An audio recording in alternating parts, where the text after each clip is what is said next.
Hey guys, welcome back to my channel. We are getting right into this one. We are jumping into the Wade Wilson case. Now, I wanted to start with this one because I remember seeing this face. Let's plaster it up everywhere. I remember seeing his face everywhere, and it's very creepy. I was like, who is this?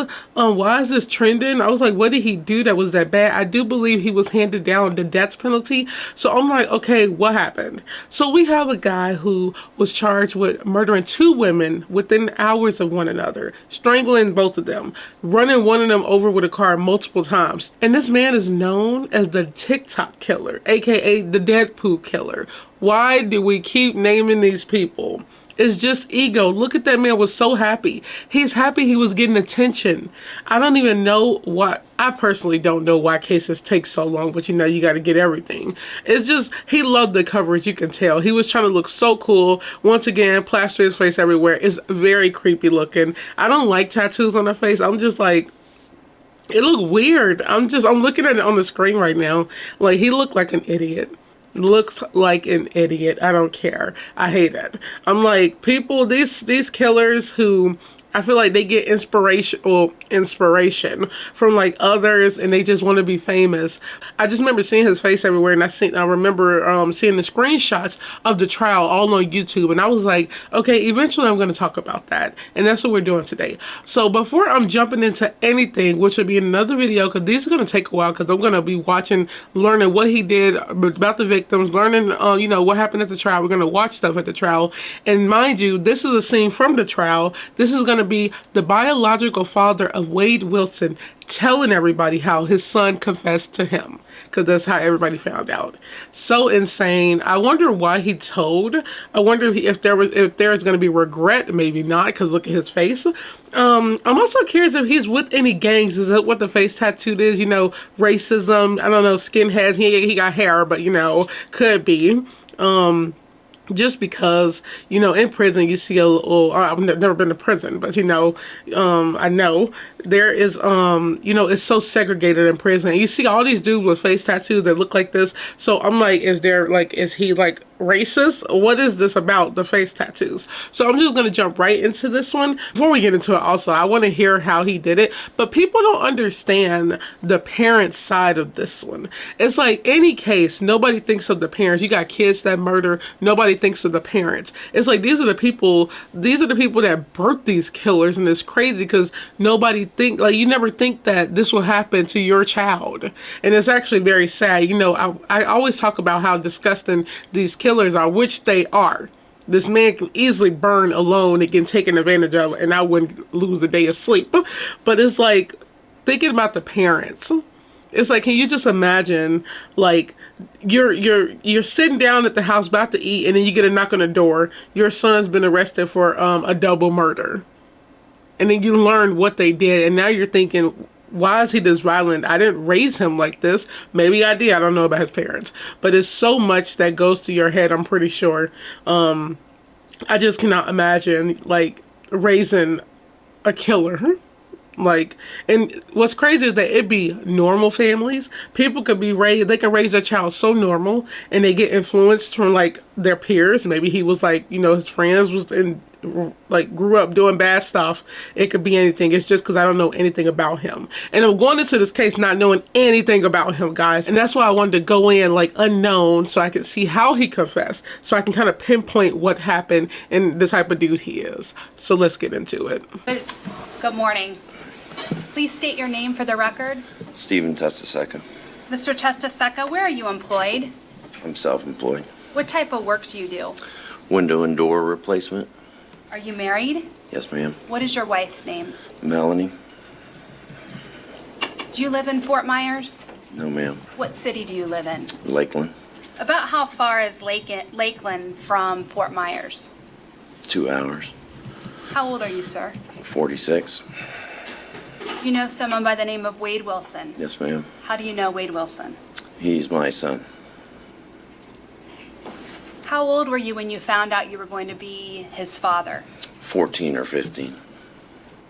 How old was his mother at the time? A year younger than me. Now, were either of you in a position at that age to be able to raise him? No, ma'am. Was he placed up for adoption? Yes, ma'am. Who was he adopted by? Candy and Steve Wilson. And did they have any connection to you or Wade Wilson's mother? You mean? Like how did they Oh, how were they known?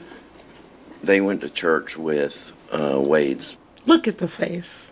So he was adopted. Oh, wow. Okay. This is why I'm over here. I kind of got like chills because it's weird going into a case right into like the trial when it's like, this is like really the first time looking. Like I seen pictures, like I said, but you see him moving and like his manners. Look at the hand tattoos. Look at like, he's looking at his real dad. I don't know if they had a relationship or not, but his last name is Wilson and the adopted parents are Wilson. So I'm guessing that's who raised him. Like this is crazy because he looked just like his dad too.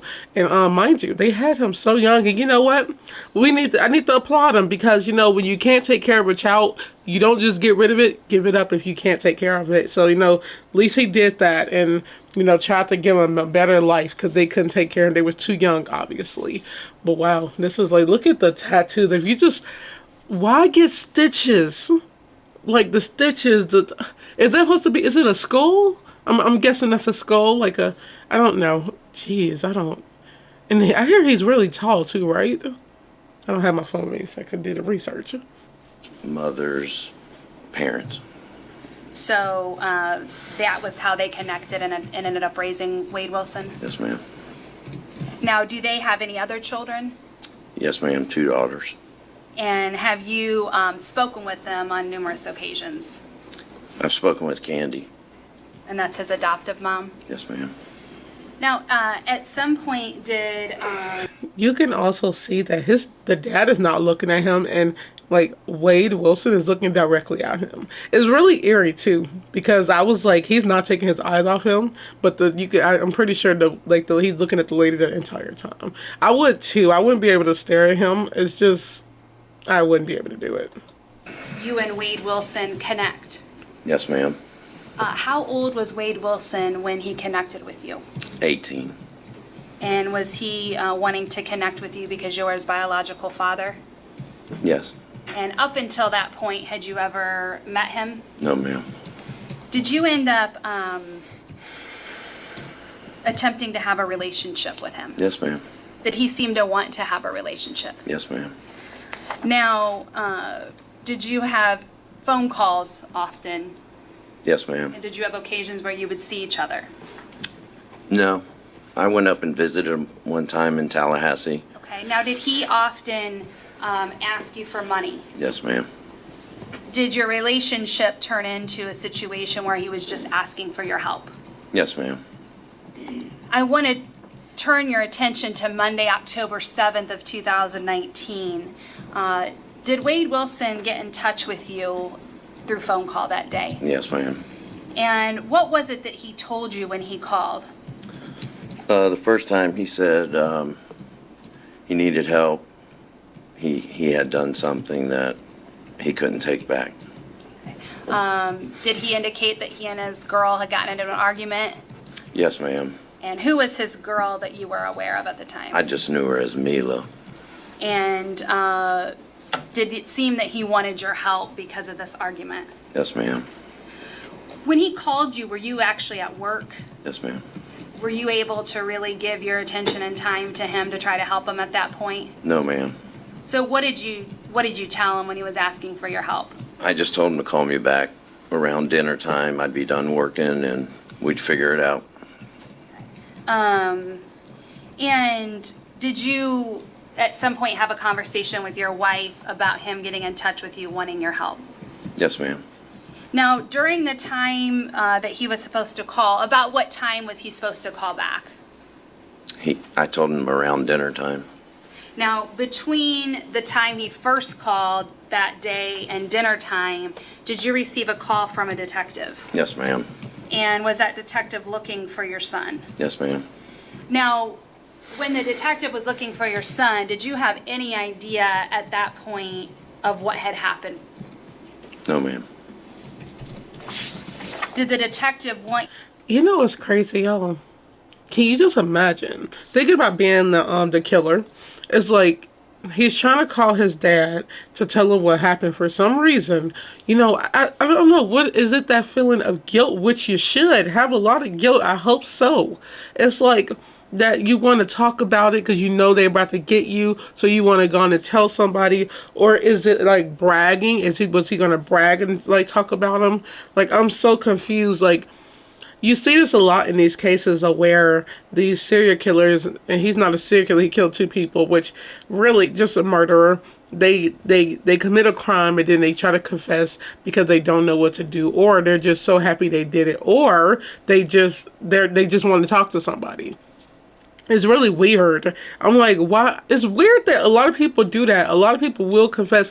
I feel like they do that just to get it off their chest, just so they can feel better. But that does not do anything. Like, you have somebody looking for you. And can you imagine? Think about somebody telling you, leaving you on hold, basically. And I'm talking about the dad after he said, I gotta, like, talk to me after dinner. Well, before dinner. Like, just think about that. All you hear on the phone is acting like, Wade saying that, oh, I gotta talk about, I need help. I gotta talk about something and I don't know what to do. I messed up and I don't know what to do. Like, oh, just talk to me before dinner. The whole time I feel like I would be wondering. I'm like, oh my God, what did you do? What can't you take back? Like, what did you do? Like, that is really weird. Like, I don't know how I would process that. I think like me as a sister of four, it's five of us in total. I'm the middle child. There's five. I would just go on and take the call. Because I'm curious. I'm really curious, but they trace calls too. So I'm like, even if you tried to hide it, they had the call. So, yeah. You to try to help them get in touch with your son. She just gave me a number and said if he calls you back, we need to talk to him. Okay. Now, did he end up calling you later that evening? Yes, ma'am. And what did he tell you in that call that evening? The final call? Nope, the call before the final call. He just told me, he did something. There was two people gone that would not be back. He said, I'm a killer.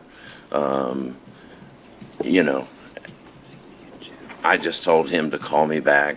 I just thought it was another story. Bro, I couldn't do this job. Like, I can't talk to killers. Like, like, just my face would look like his. I'm like, what can he, like, I'm over here thinking, what could he possibly be saying? Like, that's relevant, dude, because you are a murderer.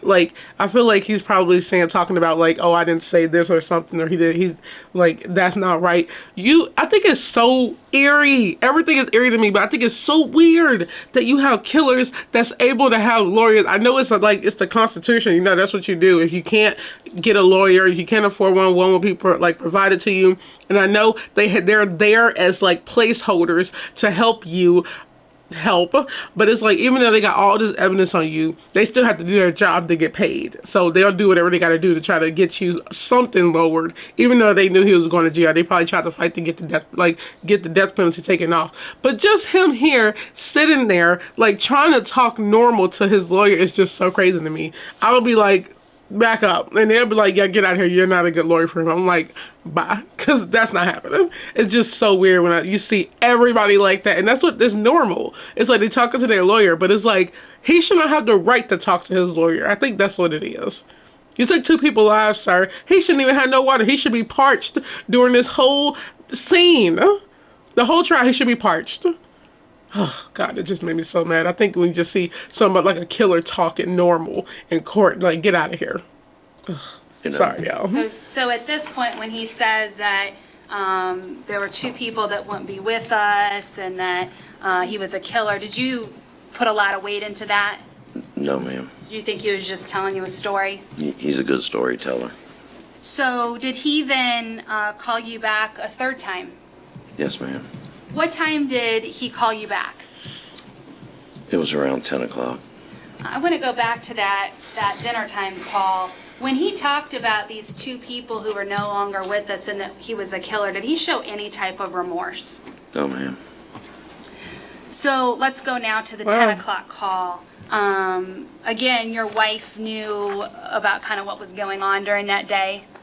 Yes, ma'am. His funeral And suit. when he called back at 10, did he go into more details about what he had told you earlier? Yes, ma'am. So let's start with the first girl. If you could tell the jurors, what did he tell you? He just said he met a girl at a bar. They went back to her house, hung out for a little bit, and then she fell asleep. What did he say happened after she fell asleep? He said he got on top of her and choked her. What name did he call her? Did he refer to her in a derogatory term? He said, I choked that bitch. Okay.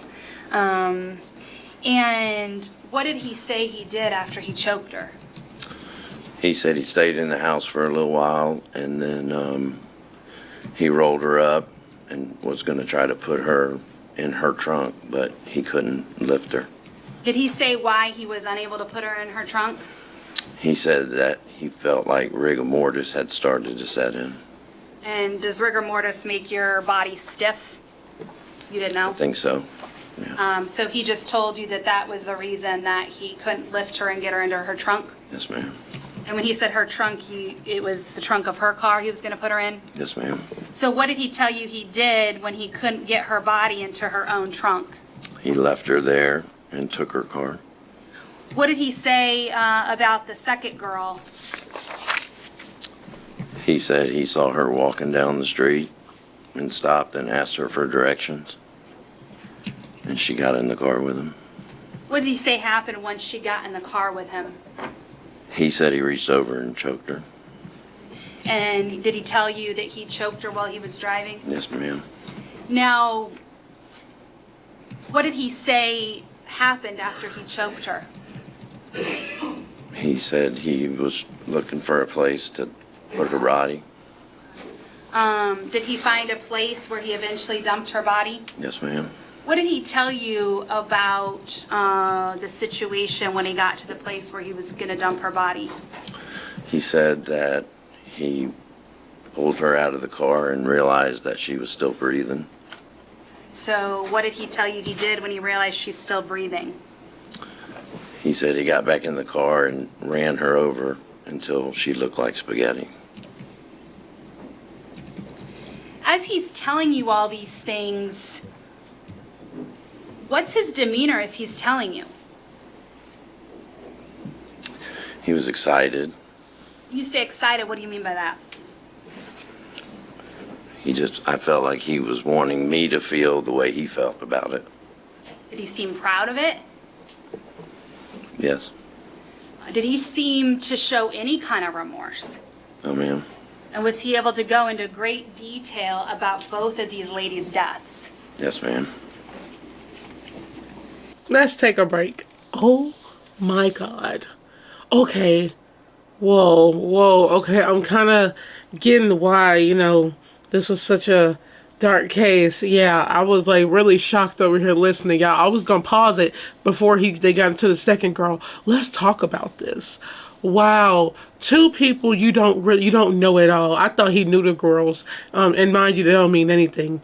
Don't know the girls. Back-to-back murderers, like murders. You meet one girl, take her back, talk to her, probably hooked up, probably dead. While she's sleeping, you get on top of her, strangle her. That's insane. How quick, and he's strong. You can tell he's big, he's strong. Couldn't pick her up because rigor mortis, also dead weight. That's a dead weight, 100-some pounds. And maybe he's not that strong, but okay. That's insane. Meet another girl while you're driving. The girl's car, mind you. I believe that was the girl's car or not. I think it's her car though. Meet another girl. Pick her up. Strangle her while you're driving. She's still breathing. You run her over and over. Run her over just nonstop till she looked like spaghetti. What does that mean? Also, for some reason, I'm picturing like a dark road where there's no light, but only the light from the moon, and it's like fog. For some reason, it seems like a horror movie, like just like a scene from a horror movie. That's what I'm picturing, where nobody's around, nobody's hearing her scream. Like it's just him with a car running her over and over. Once you get hit once, you can't really get up. Your legs probably go numb. I don't know. Or if you can't get up, he hits you again and it's over. Then he continued to go for it, back up, just hit her over and over. That's insane. In the fact that this dude had no emotion. I literally thought he was like, it was going to be some remorse against this. No, no remorse. He's happy about this. And why would he tell his dad? Is it because that he has like not the best, like that, I guess you know how you treat your parents like friends, that he wanted him to be happy too and to be like, oh dude, you're so cool. What was he supposed to do with that information? That's actually insane. Woo. Okay, yeah. I kind of gulped over here really hard when they was talking. I was like, oh my God, this is like very dark. Very, like, just, that's a psychopath right there. Somebody who likes to murder. Somebody who wants to see someone else in pain. That's what this is. And I wonder if the girl, if he just strangled her and she died, would he have like ran her over? That's just so sad. Like, you be out, you know, you go out, do what you do. You're not thinking you're gonna die that night, and then somebody kills you. That's absolutely insane. Wow. Rest in hell. Don't rest. Go away. And left, you scumbag. In this lot. Did he think that she would be found? No, ma'am. He seemed to think he did a good job hiding her body. Yes, ma'am. Now, the whole time that he's telling you these details, is your wife hearing any of these details? I had the phone on speakerphone. Now, prior to him telling you these details, how did you feel about turning him in to law enforcement? I initially wanted to help him. Well, Did you feel turning you in conflicted about immediately. giving him over to law enforcement initially? Yes, ma'am. At some point when you're talking with him, did that feeling change? Yes, ma'am. Why? I just thought, you know, what if that was my mom or my daughter or sister or wife? I would want somebody to do that. And did you have additional concerns of what might happen if you didn't turn him into law enforcement? Yes, ma'am. What was that, sir? He would have done it again. Now, after he's telling you all these details, do you know where he's at when he's telling you these things? I just knew he was in a house that he broke into when he was running from the police. Did you know the actual address of this house he broke into? No, ma'am. Now, when you were talking to him and you decided that you needed to give the information to law enforcement about his whereabouts, how did you get that address from him? I told him I was going to send him an Uber, and I needed the address of where he was. Were you actually going to send him an Uber? No, ma'am. And so when you told him that you were going to send him an Uber, did he give you that address? Yes, ma'am. What did you then do with the address he gave you? My wife was messaging with the officer. Now, is your wife messaging with the officer during the course of these details that he's telling you? The last part of him. And so she's relaying what your son's telling you to law enforcement? Yes, ma'am. Giving them further details? Yes, ma'am. Now, again, this conversation you're having with your son is on October 7th, correct? Yes, ma'am. It's in the evening hours? Yes, ma'am. And was it your understanding that him going to the bar and meeting the first woman happened the night before? Yes, ma'am. So at this point, when he's giving you all this information and you're giving this information to law enforcement, had the second girl's body been found? No, ma'am. And did it strike that? Now, that address you said your wife then gave to law enforcement. Yes, ma'am. Did you remain on the phone with your son? Yes, ma'am. And were you on the phone with him when law enforcement showed up at that house? Yes, ma'am. And did you encourage him to go outside and turn himself in? I did. I didn't want him to do anything stupid and end up getting killed. So He should I have just told him to put his hands up Killed. and just go outside. I have nothing further and tender this witness. Okay, I think I meant the word not psychopath, sociopath. I think that's a better one fitting for him. Y'all, this was crazy. You know, respect for the dad, man. Turned his son in. I wouldn't even say that's his son. Like, dude, that's not your son. You gave birth to him, but he became somebody else. Like, how did it get that bad? And this is what we're going to be reacting to more about this now since I have the story. Oh my God. Wow. I kind of see why this is a death penalty case. It's like you had no remorse, and you know that the emotions really do play a part on how people get sentenced. And I hear he had a lot of outbursts during the trial, which we're also going to see. Like, this dude just wanted to be famous. I think he just wanted to be known, and he liked the attention. But I also think he just liked the murder and torture. Like, maybe he was dreaming of this. I cannot believe, like, thinking about just saying like you killed two people, I would be normally, it sounds like, okay, a lot of people kill, is just another murderer. But like, I think what makes this one so insane and so like horrific is I think the spaghetti part, just saying it like you ran her over like spaghetti and telling your dad that is absolutely wild. Just hunting two women because he wanted to murder back to back, mind you, and didn't dispose of their bodies, like just left them there. And just the way he went about it, the way he told the story to his dad, like, oh my God. I just couldn't imagine, raising a son like that. Well, he didn't raise him, but like having birthing a son. Now y'all, let's see, you birthed him. 4 years later, he's 18, and now you're trying to get to know him. Then y'all start to have a good relationship. And he listened to him too. Surprisingly, he left. Like, he didn't want him to get killed, and he went out there listening to his dad. Which I would have just let him been stupid and got himself killed, because I'm like, yeah, you don't deserve to be here. You don't deserve to breathe. You don't deserve to be in the rest of society. It's just, wow. He was able to just look at his dad during this trial. It's like insane to me. And the dad looked at him toward the end. I wouldn't want nothing to do with them. They should have put a bag over his face. That's what he deserves. Wow. Wow. It's I'm more shocked because like I said, I knew of him by the pictures, but that's it. I think now with these cases, I think I'm going to go in. I want to start with confessions because it gives it a more emotional feel for the victims. I can easily talk about what they say on the websites, but hearing it from somebody that heard the story himself is insane. And just, I wouldn't even know how to, I just wouldn't know how to react to that. I would not. Another case I plan on doing, if y'all want, I want to do the Jeffrey Dahmer trial, that scene of some the victims talking, and it's 30 minutes, so that'll be something. But very weird how people could just sit there and listen to you're listening to people say what you did. I think that's so insane.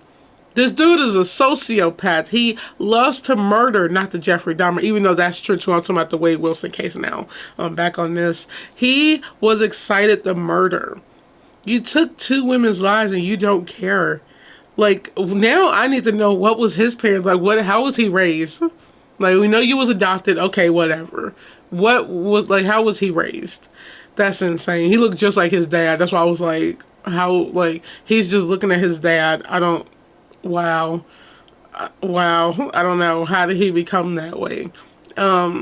The dad cannot blame himself. You gave him up because you was unable to take care of him. That's what you do. Where are the adoptive parents? I need to know their reactions. Was he kicked out? It's a lot of stuff could play. Obviously, I think he was in a gang. The tattoos say it all. He obviously he's hateful for women. Why was he famous on TikTok?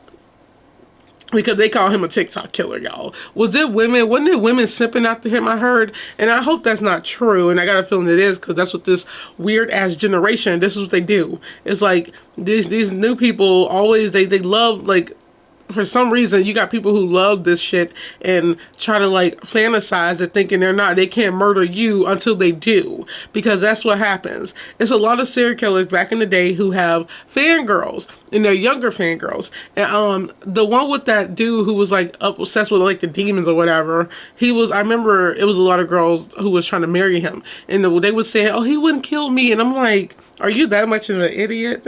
Like, come on, y'all cannot be this delusional. Seriously, this is not a simp. This is not nothing funny. This is like this is a dude that really committed a crime and murdered somebody. So young girls who really try to fantasize over this really need to get that through their heads that this is not funny. This is not a dude that you wants to date. This is not somebody who needs to date. This is somebody who needs to be murdered in prison by other people or death penalty. I don't care. He don't deserve to be here. And if you're one of those people that fantasize over this, then there's something wrong with y'all heads. Y'all might be psychopaths too. Y'all need to go get tested, because that's insane. This is not funny. It's like two people lost their lives very gruesomely, and this dude had no remorse. If you don't think he would do that to you, yeah, you got another thing coming. I'm talking about the people who think like they can date him and that wouldn't happen. He obviously don't care for women. He don't care for life. So what did you think was gonna happen? Like, you think he's not gonna do that to you? I just think that stuff's so insane with younger girls who fantasize about dating a killer. That's not funny. This generation is lost. It's beyond going. Like, this generation has got a lot of problems, and once they start saying that they in love with some serial killers, I lost all my respect for you guys. You know, go get some help and go read a book. Get offline and go eat some food and go learn something. God. Anyways, I hope you guys enjoyed this video. I have so much more to talk about with this case. We're going to be continuing it on. I'm happy I got the confession. So now, what the dad said, he confessed to him. Now I know the story. So this gets me right into the case. That was the goal. So on that note, I hope you guys enjoyed this video. Stay safe, stay aware, stay alert. Don't talk to people like this. Be careful. Don't take rides from strangers, okay? Also, if somebody confessed to you, Apple has updated their phones where you can record their conversations. Please do that, because a lot of people say that they'll do something and say they didn't do it. Record the conversation. And on that note, I will see you guys in the next video. Bye.